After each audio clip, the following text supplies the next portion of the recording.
ये पकड़ो अपनी आज की दाढ़ी। शुक्रिया साहब।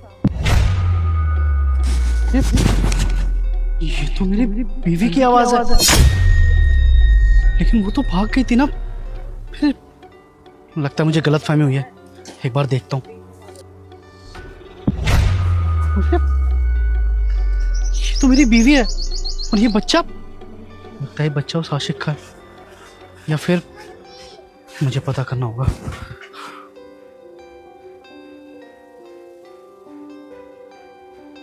सुनिए, जी साहब। ये बच्ची आपकी है क्या? जी साहब, मेरी बच्ची है। क्या हुआ? मुझे आप देखने से मजदूर तो नहीं लग रही हैं, और मैंने आपको पहले भी कहीं देखा है। ये WTD सोसाइटी है ना, वहाँ पे मैंने आपको देखा है। आप वहीं रहती थी ना पहले? जी साहब, आप मुझे जानते हैं क्या? पहले वहीं रहती थी मैं। नहीं, मैं आपको नहीं जानता हूँ, लेकिन वो आपके हस्बैंड थे ना राहुल, उन्हें बहुत अच्छे से जानता हूँ मैं। राहुल? हाँ जी साहब, उनका नाम राहुल ही था। अच्छा ठीक है साहब, अब हम चलते हैं। चले? रुकिए, देखिए आपका वो फ्लैट इतना महंगा था, राहुल का अच्छा खासा बिजनेस था, लेकिन आप आज मजदूरी का काम कर रही हैं, वो भी इस छोटी सी बच्ची के साथ। मुझे कुछ समझ में नहीं आया, बता सकती है क्या हुआ आपके साथ? कुछ नहीं साहब, वो बस हमारे और उनके बीच की बात थी। मैं अब ठीक हूँ साहब। देखिए मैं समझ सकता हूँ, मैं अजनबी हूँ, इसलिए आपको कुछ बताने में हिचकिचाहट हो रही है, लेकिन आप अगर मुझे बता देंगे तो क्या पता मैं आपकी मदद कर सकूँ। साहब हम आपको क्या ही बताएं, हमारे पति बहुत भले इंसान हैं।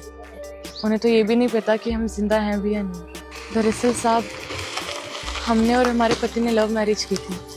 अपने परिवारों के खिलाफ जाकर हमने शादी तो कर ली। स्टार्टिंग में सब ठीक ही चल रहा था, लेकिन जैसे मैंने अपनी बच्ची को जन्म दिया तो वो लोग मुझे और नापसंद करने लगे, क्योंकि उन्हें पोता चाहिए था और मैंने एक बच्ची को जन्म दे दिया था।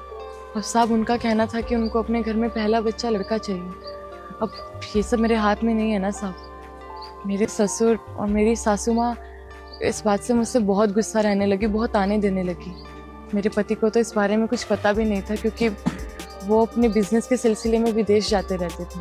मेरे पति जब विदेश में थे तो मेरे बच्ची हो गई, और बच्ची होने के बाद मेरे सास ससुर ने मुझे घर से बाहर निकालते हुए एक बार भी नहीं सोचा, बस गुस्से में घर से बाहर निकाल दिया, ये बोलकर कि तुमने हमारे घर में लड़की पैदा कर दी। साहब आप खुद बताइए, मेरी बच्ची कितनी छोटी थी, लेकिन उन्होंने मुझे घर से बाहर निकालते हुए एक बार भी नहीं सोचा कि मैं इस छोटी सी बच्ची को लेकर कहाँ जाऊँगी, कैसे गुजारा करूँगी अपना और इस छोटी सी बच्ची का। मैंने बहुत मुश्किल से अपनी बच्ची को बड़ा किया, कई बार तो खुले आसमान के नीचे भी सोना पड़ता। बेटा मैं संकट मोचन हनुमान हूँ, मैं तेरे सभी संकट दूर कर दूंगा। तू इस वीडियो को लाइक करके चैनल को सब्सक्राइब कर ले और कमेंट में जय श्री राम लिख दे।